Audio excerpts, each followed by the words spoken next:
עכשיו תרועת חצוצרות ושישים פרשים, להקת מתעמלים ותזמורת נשים, וברחוב כמו גלים זזים הראשים לעבר הוד מלכותו הקרב. וכל הקהל מתבונן בו היטב, ומה שרואים אותם המונים הוא מלך שכל לבושו תחתונים. אך איש לא מאיר, כל אחד שם חושש, שמא השאר יחשבו טיפש.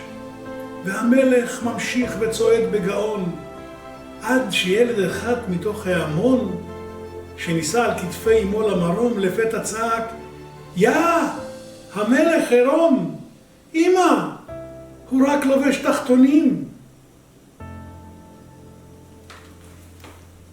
זרה, למה בחרת בספר הזה? למה הוא היה לך משמעותי?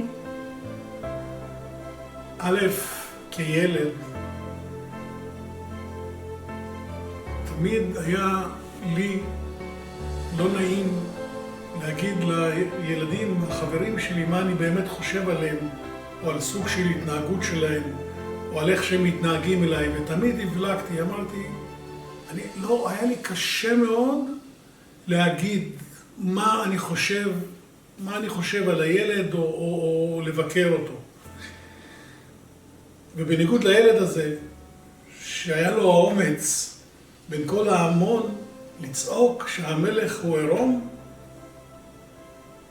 אני חושב שאת הספר הזה קראתי בלי סוף, פשוט התחברתי אליו. זהו, הילד אמיץ, לא כמוני. תודה רבה.